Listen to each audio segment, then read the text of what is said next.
रानो चिड़िया की शादी मानो चिड़े से हुई थी, लेकिन मानो चिड़ा हमेशा रानो से लड़ाई करता रहता था और उसे ताने देता था क्योंकि मानो को चिंकी चिड़िया पसंद थी।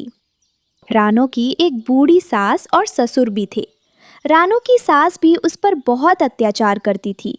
वह दिन भर रानो से घर के सारे काम करवाती, कभी बर्तन धुलवाती, कभी घर की सफाई करवाती और कभी खाने का काम करवाती। लेकिन मानो का पिता और रानो का ससुर बहुत अच्छे स्वभाव का था। वह रानो को अपनी बेटी की तरह मानता था और हमेशा उसे समझाता था, रानो, जल्दी से घर की सफाई करो और उसके बाद सारे बर्तन भी धोना। जी माँ जी, मैं अभी कर देती हूँ। रानो चुपचाप सारे काम करती रहती थी। उसके चेहरे पर थकान और उदासी साफ दिखाई देती थी। तभी उसके ससुर धीरे धीरे उसके पास आते हैं। रानो बेटी, तुम चिंता मत करो, एक दिन सब ठीक हो जाएगा। बस ऊपर वाले पर विश्वास रखो। पता नहीं बाबा जी, कब सब ठीक होगा। ऐसे कुछ समय गुजरता है और रानो के सबसे अच्छे ससुर का देहांत हो जाता है। अब मानो को और भी आज़ादी मिल गई थी। उसका मिलना जुलना चिंकी चिड़िया के साथ और ज़्यादा हो गया था। वो कई कई रात घर भी नहीं आता था और रानो बेचारी अकेली घर पर रहती थी। कुछ और समय गुजरता है और रानो के घर दो छोटे छोटे बच्चे पैदा होते हैं।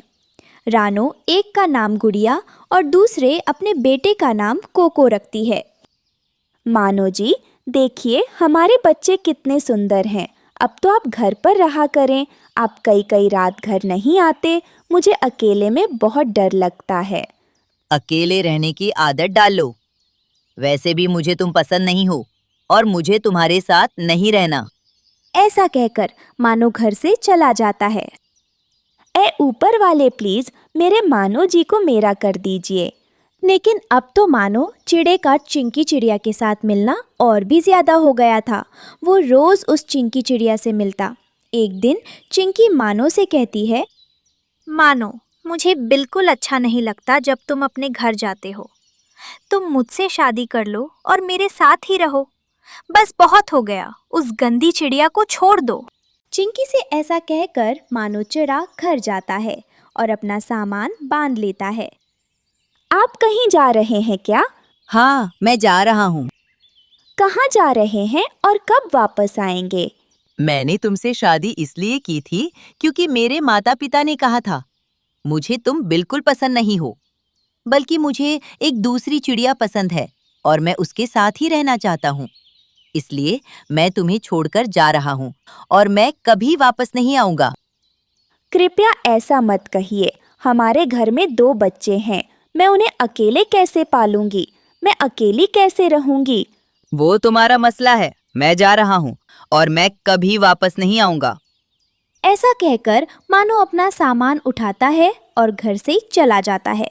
वो जंगल में बड़े पेड़ों के पास जाता है जहाँ चिंकी चिड़िया उसका इंतजार कर रही थी। ओहो, तुमने आने में कितनी देर कर दी? मैं कब से तुम्हारा इंतजार कर रही हूँ। चलो अब जल्दी करो, मुझे इंतजार करना बिल्कुल पसंद नहीं है। फिर दोनों मिलकर शहर वाले जंगल चले जाते हैं और वहाँ अपना एक घर बना लेते हैं। 6 महीने गुजर जाते हैं। अब चिंकी मानो से तंग आ गई थी। हमारे साथ वाली चिड़िया के पास इतना महंगा महंगा मेकअप का सामान है और तुम मुझे कुछ भी लाकर नहीं देते। देखो मानो, अगर तुम मेरी ज़रूरतें पूरी नहीं कर सकते तो मुझे भी तुम्हारे साथ नहीं रहना। जितना हो सकता है उतना तो करता हूँ। अब इससे ज्यादा मैं नहीं कर सकता। और वैसे भी जो भी कमाई मिलती है वो तुम्हारे मेकअप पर ही खर्च हो जाती है। आखिर तुम इतना मेकअप क्यों करती हो? फटीचर तुम खुद हो और मुझे बातें सुना रहे हो। जिस घर में तुम्हारी पत्नी रहती है उस घर को बेच दो, हमारे पास पैसे आ जाएंगे। मैं पहले ही उसके साथ बहुत बुरा कर चुका हूँ। अगर मैं वो घर भी बेच दूंगा तो रानो के साथ बहुत बुरा हो जाएगा। नहीं नहीं चिंकी, हम ऐसा नहीं कर सकते। ऊपर वाले का कुछ तो डर करो। ठीक है, अगर तुम वो घर नहीं बेचोगे तो मुझे भी भूल जाओ। फिर वो दोनों रानो के घर पहुंच जाते हैं। रानो मानो को देखकर खुश हो जाती है। उसे लगता है कि शायद मानो वापस आ गया है। मुझे पता था जी कि आप ज़रूर आएंगे वापस, लेकिन यह चिड़िया कौन है आपके साथ? ये वही चिड़िया है रानो, जिसके लिए मैंने तुम्हें छोड़ा है। और मैं यहाँ तुमसे मिलने नहीं आया, बल्कि मैं अपना घर लेने आया हूँ। मुझे पैसों की जरूरत है, इसलिए मेरा घर खाली करो। यह आप क्या कह रहे हैं? प्लीज़ मुझ पर दया कीजिए। मैं अपने बच्चों को लेकर कहाँ जाऊंगी? मैंने तो अपना घर भी नहीं बनाया। अपना रोना बंद करो, अपने बच्चों को उठाओ और मेरे घर से निकल जाओ। रानो चिड़िया रोते हुए अपने बच्चों को उठाती है और वहाँ से चली जाती है। जाकर एक बड़े पेड़ की शाखा पर बैठ जाती है। मम्मा, अब हम क्या करेंगे? हम कहाँ रहेंगे? तभी बादल गरजते हैं और तेज बारिश शुरू हो जाती है। रानो की नज़र उसी पेड़ के पास पड़े बांस के टुकड़ों पर जाती है। मेरे बच्चों, चिंता मत करो। वो देखो, वहाँ कितने सारे बांस के टुकड़े हैं। हम बांस का घर बनाएंगे। फिर रानो चिड़िया उसी पेड़ पर बांस का घर बना लेती है और अपने बच्चों के साथ घर के अंदर चली जाती है। कुछ और समय गुजरता है। अब रानो चिड़िया के बच्चे बड़े हो गए थे। वो पढ़ने लिखने लगे थे और स्कूल जाने लगे थे। एक दिन रानो चिड़िया के घर गौड़ी आती है। रानो, तुम्हें पता भी है तुम्हारे पति की तबीयत कितनी खराब है? उसे कोई बीमारी हो गई है। उसने बहुत दवाइयाँ आजमाई, लेकिन वो बीमारी जाने का नाम नहीं ले रही। गौरी बहन, आप मुझे यह सब क्यों बता रही हैं? उसकी पत्नी है ना उसका ख्याल रखने के लिए। मुझे मत बताइए, मुझे उसकी कोई बात नहीं सुननी। मुश्किल समय में वह मुझे और मेरे बच्चों को अकेला छोड़ गया और हमारे सिर से छत भी छीन ली।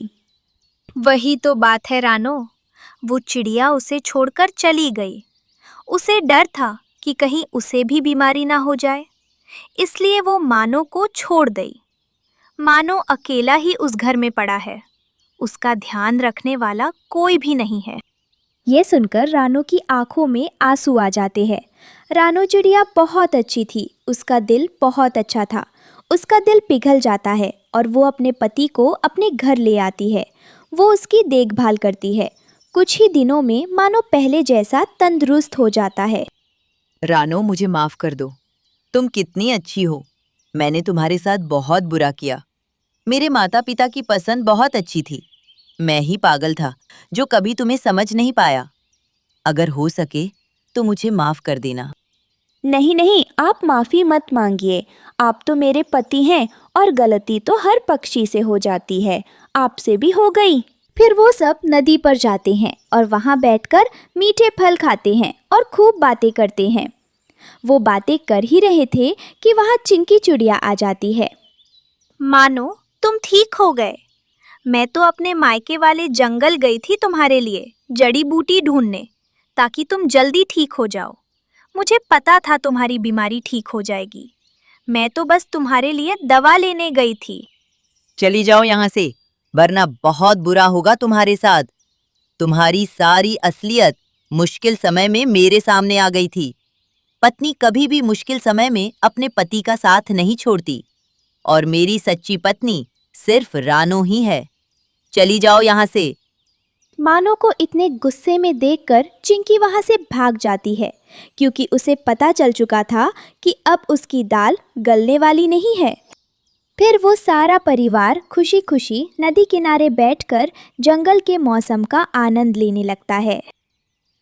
और प्यारे दोस्तों, इस कहानी को लाइक, अपने दोस्तों के साथ शेयर और चैनल को सब्सक्राइब करना बिल्कुल मत भूलना। आपका धन्यवाद।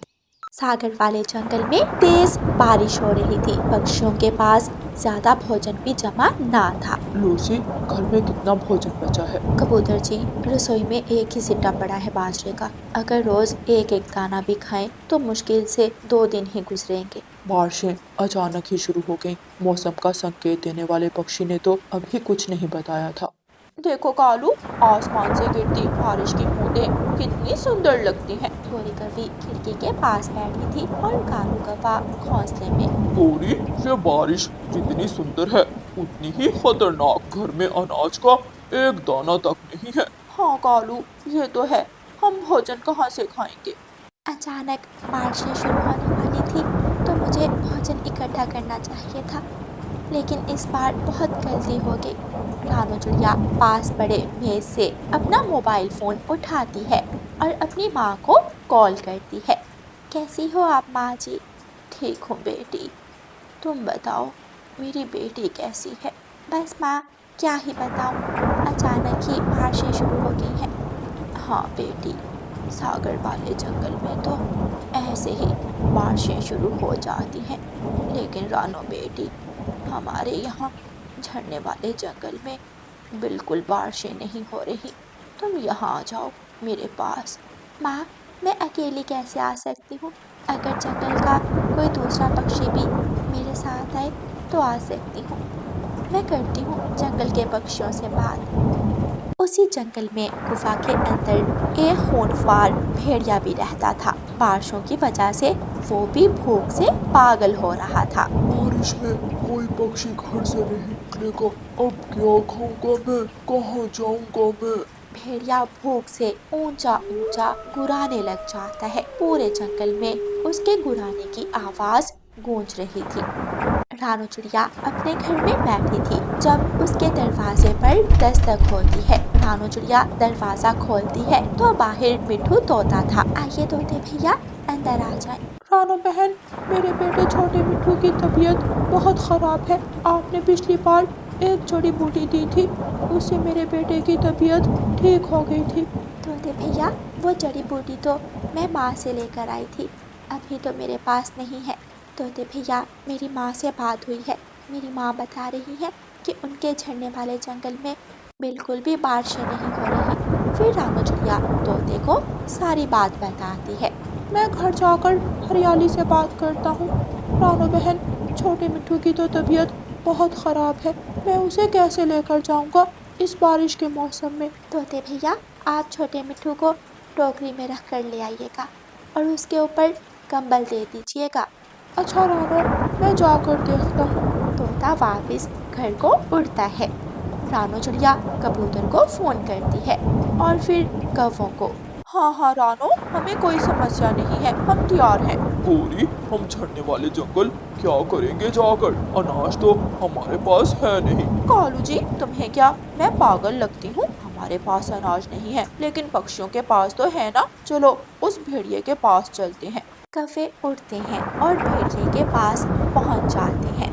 बहुत भूख लगी थी मुझे, अच्छा हुआ तुम कौवे आ गए। नहीं, हम तुम्हारे लिए बढ़िया शिकार खोज कर लाए हैं।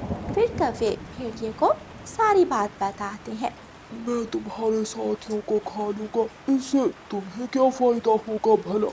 उनका अनाज, हमें अनाज खोजने की बिल्कुल फिक्र नहीं होगी, फिर तो हम इसी जंगल में रह सकते हैं। ठीक है कौवो, अब जाओ यहाँ से, ऐसा ना हो मैं तुम दोनों को ही खा लूं। कौवे जल्दी से भागते हैं। सब पक्षी अपना अपना सामान बांधते हैं और बड़े पेड़ के नीचे जमा हो जाते हैं। गोरी, तुम दोनों का कोई सामान नहीं है क्या? झरने वाले जंगल जाकर भोजन खोज लेंगे हम। चलो पक्षियों, अपना सफर शुरू करते हैं। सब पक्षी झरने वाले जंगल जाने को सफर शुरू करते हैं। उधर भेड़िया भी अपनी गुफा से निकल आता है और जंगल आकर झाड़ियों में छुप जाता है।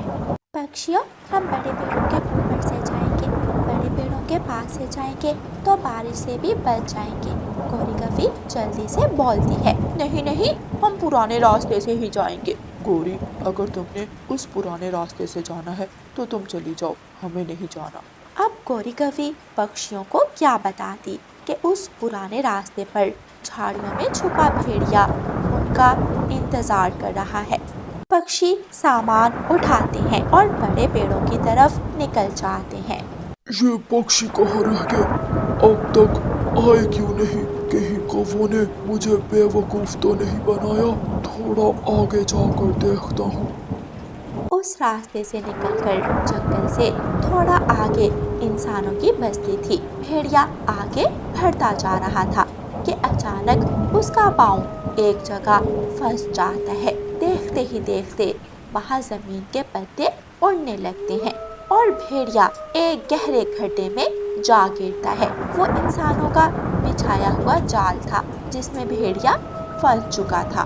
बचाओ, कोई मुझे बचाओ, इंसान मुझे मार डालेंगे। लेकिन पक्षी तो अपने दूसरे रास्ते पर थे, कोई नहीं था जो भेड़िए की मदद करता। शाम तक पक्षी झरने वाले जंगल पहुंच जाते हैं। झरने वाले जंगल का मौसम बिल्कुल ठीक था, बारिश नहीं थी, बल्कि आसमान साफ था, सूरज चमक रहा था। रानो, जल्दी से माँ जी के पास चलते हैं, मेरे बेटे को उन जड़ी बूटियों की बहुत ज़रूरत है। चले तोते भैया, सब पक्षी वहां से चले जाते हैं, लेकिन गोरी कौवी और कालू कौवा वहीं बैठे थे। कालू जी, अब तो ऊपर वाले से दुआ है कि उस भेड़िए से दोबारा कभी ना मिले, वरना वो हमें खाने में 2 मिनट भी नहीं लगाएगा। हाँ गोरी, ठीक कहा तुमने। चलो अब अपना भोजन खोज लेते हैं, कोई अपना भोजन हमें नहीं देगा। फिर कौवे वहां से उड़ते हैं और आगे बढ़ जाते हैं। प्यारे दोस्तों, इस कहानी को लाइक, अपने दोस्तों के साथ शेयर और चैनल को सब्सक्राइब करना बिल्कुल मत भूलना। आपका धन्यवाद।